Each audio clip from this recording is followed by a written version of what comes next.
Hello, everybody, and welcome back to my channel. Today, I'm talking about emotional reparenting and some of the skills that I think are so necessary for learning in this process when you have experienced enmeshment trauma. So when we've experienced enmeshment trauma, it's very likely that you didn't receive the type of emotional parenting that's really necessary for you to become an emotionally grounded and emotionally mature human being in the world. And this is not your fault, doesn't mean that there's anything wrong with you. You just didn't receive that particular developmental need. So there was a developmental deficit there. You may have gotten your other needs met, physical needs, food, water, shelter, etc., and that's totally fine and valid, but you didn't have the really specific emotional nurturing that you needed in order for that aspect of yourself to be well developed. So, healing requires taking yourself through the emotionally healthy and mature parenting that you never received.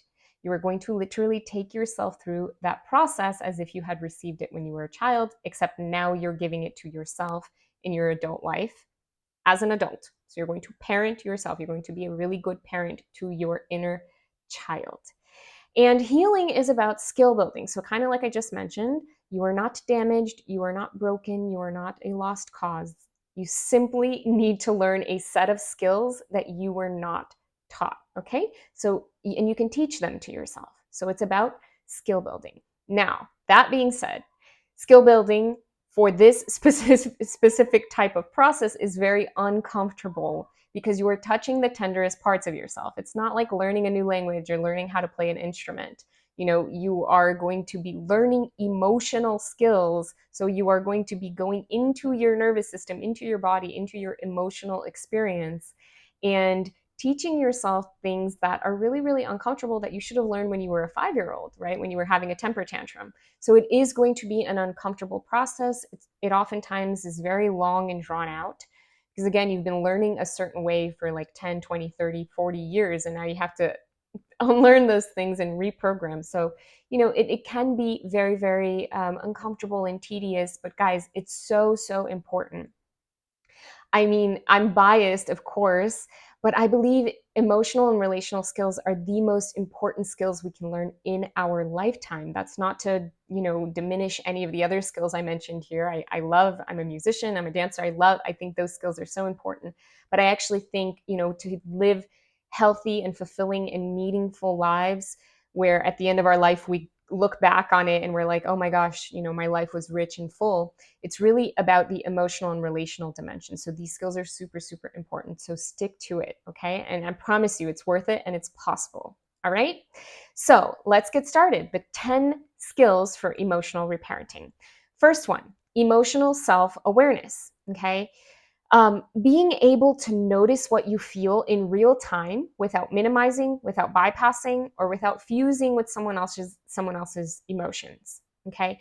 Emotional self-awareness, when we grew up in enmeshed family systems, we typically don't have that developed. We learn to neglect or deny or dissociate from our emotional truth in any given moment in time. We are taught to focus on the emotional experience of our caregivers. We are taught to feel responsible for other people's needs. We are taught to people please. So we're actually living in the emotional experience of others, and not actually aware of our own. So healing requires that we develop the skill of self-awareness, moment to moment. We pay attention. Wow, what am I feeling in this moment? And it's kind of like a muscle that we strengthen over time. So, it may be really hard at first, and it may take a long time in the first moment that you're practicing this, but over time, as you strengthen the muscle, it will become second nature. Any given moment of the day, you can stop and be like, wait, what am I feeling right now? And be automatically know. Okay. So this is going to make you more self-aware in general, and sort of more agile about that self-awareness as well. So for example, you can say, I feel in this moment, a part of me is feeling anger and another part of me is feeling sadness. Simple as that. I am aware, I'm in touch with that. So a part of this is developing a rich vocabulary as well for naming and describing our emotional experience. There's a wonderful app for this that I'm going to leave linked down in the comments below. And it basically pings you several times throughout the day and then gives you a list of emotions that you can connect to. and so that you can build more intelligence around what you're actually feeling moment to moment. Okay? All right, so the next skill, emotional self-validation. So acknowledging that your current emotional experience exists and is real, and therefore it's valid. Now, validation does not mean agreeing with or condoning anything. It simply just means acknowledging that something is real and exists here in this moment right now. So typically when we grow up in enmeshed family systems, our emotional reality is often denied. And so this creates sort of an inner dissonance, an inner distortion, because you're having a very real emotion. I'm feeling sadness, I'm feeling anger, but I'm being told by others that that's inappropriate to feel right now. I shouldn't be feeling like that. No, you're not feeling that. You're not feeling that in this moment. You're wrong for feeling that. So there's a lot of invalidation, a lot of denial of our reality. And again, that creates all sorts of inner distortions. We learn to not trust ourselves and to not trust our body and to dissociate from our experience. So, in the healing process and the reprogramming, we have to start validating our emotions. So it's not just about becoming aware, it's about validating, oh, that exists, that's real in this moment, right? I feel sad, and that's perfectly valid to feel in this moment. Now, what I do with my emotion may or may not be valid, right? I feel anger in this moment doesn't mean that I can go out and punch everybody that I see, in the next 5 minutes. I feel anger, and okay, what am I going to do with that anger right now to respond in a way that's constructive both for myself and for those around me? So, validating the emotion does not mean validating the way you deal with that emotion. It just means, oh, I am validating that this is the real experience happening inside of my body, in my nervous system, in my emotional state in general right now, and that is perfectly okay. And so, again, this is also a muscle that we build over time, that we strengthen over time. Slowly over time, you learn to just validate your emotion and to accept that that's your real time experience. Okay, next skill, emotional self compassion. So, in addition to validating the emotion, actually having a compassionate orientation to that emotion, which means non judgmental, there's no need to judge it, embracing it in a kind way, having a kind and balanced perspective towards that emotion. And just, accepting your emotional truth as it is and working with reality instead of resisting it. So, befriending that emotion, talking to yourself about your emotional experience the way a really loving parent would. Okay. So something like, you're an imperfect human having a complex human experience, and it's perfectly all right that you're feeling this in this moment in time. Okay. You're learning, you're doing your best to heal and grow, and that's all that matters. You are worthy of existing. You are worthy of feeling. You are worthy of having your emotional experience. You are worthy of being your authentic self. And you are worthy of being loved no matter what you feel. Okay? Simple as that. And paradoxically, the more love and compassion we can give to our emotional selves, to our emotional experience, the less control it actually has on us over time, the less grip it has on us. I think some of the fear that we have toward being loving and kind and accepting toward our emotions or to other people's emotions is that it means that we're going to all of a sudden collapse into our emotions and become these irrational human beings that only live in our emotions all the time, crying and ruminating. But that's not what actually happens. The opposite happens. As we have this sort of compassionate and grounded approach to our emotions, they have much less control over us. They become an ally. They become a friend in our decision making process in life. So I want you to practice that script. Okay, I'm feeling anger right now. It's okay.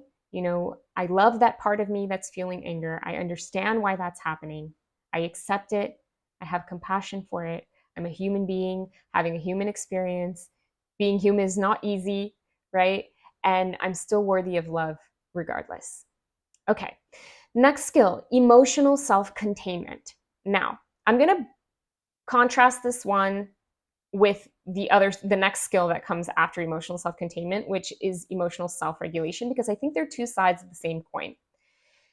Emotional self-containment is about holding space for our emotions, creating a container where our emotions can take up space, exist, move around, express themselves. and we can be present with that experience without collapsing, without imploding, without exploding, without leaking that emotional experience onto others. Where self-regulation is about still accepting that emotional state, but making an active and constructive effort to change that state from one emotion to another. So let me go deeper into emotional self-containment. Emotional self-containment we can cultivate that. Again, it's a muscle. We make our container bigger over time, so we develop our emotional capacity. And the benefit of this one is that you allow the emotion to be present enough for a long enough time to where you let it teach you about yourself. It's showing you what you need, what you value, what your limits are. And so therefore, you can be more emotionally present with yourself and with others in life, and you can allow those emotions to inform the path that you take in life, the decisions that you make. Whereas self-regulation, you use this skill in a moment where you want to actively change your state because that's what you need in that moment. So it's not always appropriate that we're going to, sit and ruminate, not ruminate, but we're not going to sit and hold space for our emotion for 1 hour, 2 hours. That's not always available in life. We have other things to attend to, other priorities. So in some cases, you may need self-regulation to move yourself, for example, out of a state of anger and into a state of calm and neutrality. So if you're at work and you're having a heated discussion with a coworker, probably the most appropriate thing to do there is to take a few moments, go for a walk outside, do some deep breaths, regulate yourself back to calm because you have the rest of the day at work to attend to. Later, you may be able to revisit that experience, maybe go sit by the ocean. For those of you who have the privilege of living by nature, nature is an amazing resource and tool for us to build self-containment because it ends up being a container and nature kind of absorbs our emotions for us. So go sit by the ocean, go sit by the river, go sit by a waterfall, go take a walk in the forest, go sit by a tree in a local park, and just be present, revisit that situation and then be present with the anger. Let it exist inside of you for a while and watch it transform over the course of 10, 20, 30 minutes, okay? Notice what's happening inside of your body. Notice how the quality and the characteristics of that emotion changes over time. And then it's also going to allow you to reflect and use your wise mind to be able to understand why that anger was existing, what it was telling you about that interaction with your coworker and about yourself. Maybe that coworker crossed certain boundaries and violated important values that you have. And so now what you need to do is reflect on how you are going to be able to have a conversation with that coworker or have a conversation with your manager at work and navigate that situation differently in the future in a way that's more constructive for yourself and as well for your coworker and for your workplace in general, right? And for your life, making decisions that are good for your life. So typically when we have a small emotional container, we have little emotional self-containment, our emotions are bigger than our container. So we have this container, and then as our emotions come up, it bursts through that container. And we end up exploding, reactive, unconscious. When we develop our container, our emotion starts to become much smaller relative to that, and we have more space to access other resources like our wisdom, like our ability to respond, like our adult, mature self. So we want to grow our container to be able to hold more space for that emotion and for that emotion to actually take up less control in our existence. And so then we can actually be present when we feel an emotion. So maybe I'm at the dinner table at Thanksgiving dinner with my parents, for example, and I'm triggered by something that they said. And it's a typical pattern that has happened since I was young. In the past, maybe I had a small emotional container, and when I would get triggered by this particular thing that they said, I would lash out, I would get up and I would leave, and I would, it would ruin the experience for everyone else. Now, maybe I have a bigger container. When that same trigger happens, I can actually stay calm, settled in my body. I can say, wow, this triggered me, this hurts. And maybe I actually have the capacity in that moment to let my mom know, hey mom, this thing that you say, it actually hurts me. And I wish that you would take a different route going forward. And so we have more space, more presence with our complex emotions and our emotional triggers. Self-regulation, again, the same example in that particular state would be, let's say mom triggered us and we are getting, or let's say mom said something that we felt triggered by, okay, taking more responsibility for the way we speak about our emotions. So we feel triggered and we notice, wow, this trigger is actually starting to take over me. And I don't want to cause conflict. I don't want to cause a rupture right now. So I will deal with this later. I will address this later when I'm home. I'll reflect on it more deeply. I'll hold space for it later. But right now I need to calm down. I'm starting to feel very angry, very frustrated. So I'm going to take a moment. I'm going to go outside. I'm going to go for a walk around the neighborhood circle, and I'm going to do some deep breathing for 5-10 minutes, or I'm going to invite my partner to come out with me, walk with me, and I'm going to vent. I'm going to see if he has space for me to vent, and I'm going to down regulate this trigger. I'm going to come out of the emotional state of frustration and anger and into something calmer and neutral, and then come back to the dinner table. So those are two different approaches: self-containment and self-regulation. One is holding space and being present with that emotion without collapsing or reacting. The other is actually doing an active movement, using a constructive skill or tool or process to move ourselves from one state to another. Both skills are very, very important to practice in the emotional reparenting process. Okay, next one, emotional responsibility. So this is typically one of the hardest ones when we grew up in an enmeshed family system, because our parents are not even emotionally responsible. They're not taking responsibility for their own emotional experience. They're projecting or leaking it onto us constantly. They're making us feel responsible for their emotional experience. So we learn to not be emotionally responsible for our own, or we learn to be over responsible for our own, which is the opposite reaction. But emotional responsibility is just simply about taking ownership of our own emotional experience and for how we are going to manage and cope and respond to it. So it empowers us when we do this. It frees us, right? Because we can be more of ourselves and pursue what we need instead of feeling controlled by or dependent on others. So we stop feeling responsible for the emotions of others in this process, and we feel more responsible for our own. So that can be heavy and painful and maybe a little scary. But once we actually take full ownership for dealing with our own emotional experience, we become sovereign.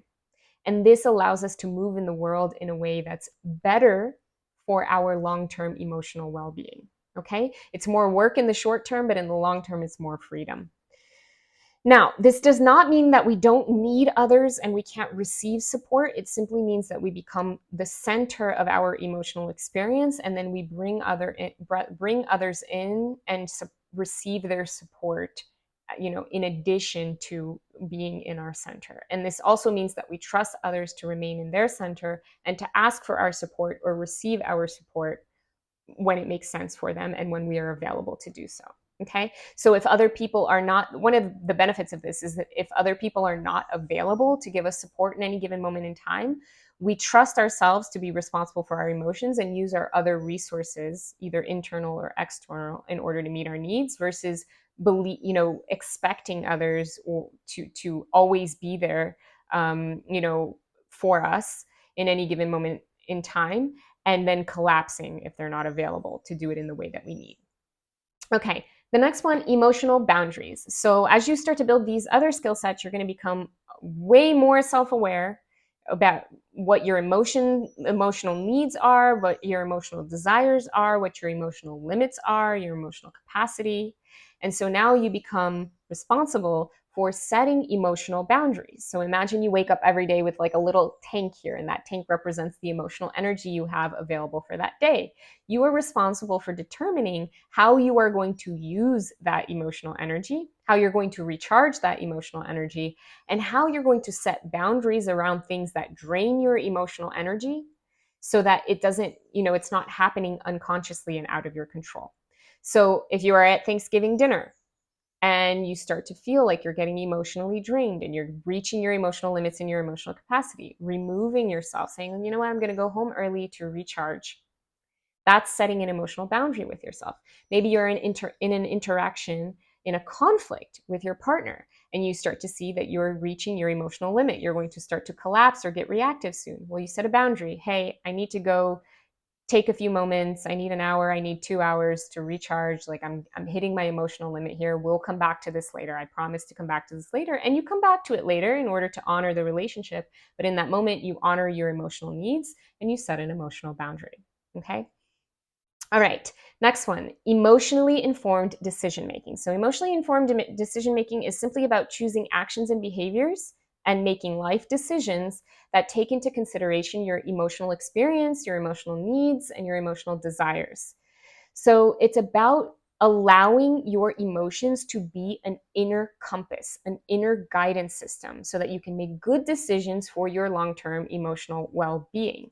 Now, this does not mean being controlled by your emotions and living completely, impulsively and doing whatever you feel or don't feel like doing in any given moment in time. But it also doesn't mean neglecting, denying, and ignoring your emotions altogether. So it's somewhere in the middle. It's a balanced approach. It acknowledges that our emotions are actually important to our lives. They're like I said, they're like an inner compass, and that they should be involved in making decisions for ourselves. They should be allowed to influence the path that we choose in our lives. But we also don't need to be controlled by them. Okay. So again, developing these skills means that we come to learn to be present with our emotions, validate them, accept them and honor them as a real and important experience in our lives, and then choosing, confidently and with wisdom how we are going to navigate our lives based on that emotional experience, as well as other things like our values and our rationality, etc., etc. All right, the last one is the most advanced skill, but I wanted to include it. I wanted to include it here because I think it's super important, and it will help us also become more emotionally mature. But it's a little bit more relational. I call it vulnerable self-expression. Vulnerable self-expression means you have an open heart and a strong spine, and you are communicating the things that you feel at the deepest, most vulnerable level with emotional courage and emotional responsibility, and trusting that you can handle yourself no matter how your truth is received. Okay? So this means we are communicating authentically and vulnerably from the I perspective. Here's what I feel. Here's what I'm emotionally experiencing. Here's what I need. Here's what I wish for and desire and prefer. But we are not attached to the outcome of how that's going to land on the other side, how the other side is going to receive that, react to it, respond to it. So they may reject us for it. They may deny our reality. They may shame us. They may have some sort of strong emotional reaction to it, but we are not attached to that outcome. The point of vulnerable self-expression is just to express our truth, our emotional truth for ourselves. And as a bonus, our relationships improve from that. Okay. So it also includes removing defenses like judgment, intellectualization, denial, and blame. So it's about actually going to the deepest, most vulnerable level of our authentic emotional experience without making it about the other. So here's some examples, okay? So instead of saying, for example, to your partner, let's say they pull away. They did this thing where they pull away. They didn't tell you where they were going. They didn't tell you when they were coming back. They were having their own emotional experience for whatever reason, based on their own patterning and their own life life history of their own developmental trauma. All right. And when they come back, you're a little bit closed off, you're a little bit shut down. They ask what's going on, and you say nothing. Everything's fine. Do whatever you want. I'm cool. This is denial. You are denying your authentic emotional experience. You're not being real. You're not being vulnerable, and you're not expressing yourself vulnerably and authentically. Okay. Another way you might handle this is say, well, you might turn to him and say, well, you never want to hang out with me. You make up all these lies so that you don't have to hang out with me. So you're blaming your partner. You're projecting onto them. You're not being vulnerable about what's going on inside of you as a result of their behaviors. Or you say something like, you're so emotionally immature. You can't just run away every time something gets uncomfortable. This is a type of shaming, blaming, projecting, right? Judging them. You're so emotionally mature, you're judging them. Again, not vulnerable. A vulnerable, authentic self expression would be connecting with your internal experience, the truth of your internal emotional experience, and letting them know, hey, look, when you pull away like this, I feel really anxious. And the story that I tell myself about this is that you don't love me, that you're going to abandon me, that you don't care about the way that I feel. This is the story that I tell myself. And so so I'm already feeling anxious. So on top of this, the story that I tell myself based on my own wounds and my own life experience, the story that I tell myself is that I'm not lovable. I'm unworthy of love and care and consideration.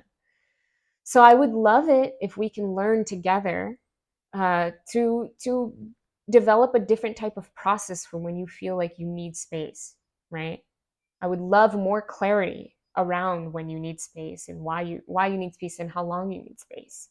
That would be relational for me. That would make me feel better. So it's communicating from the deepest emotional, vulnerable experience that you're having. And your partner may not respond to that well.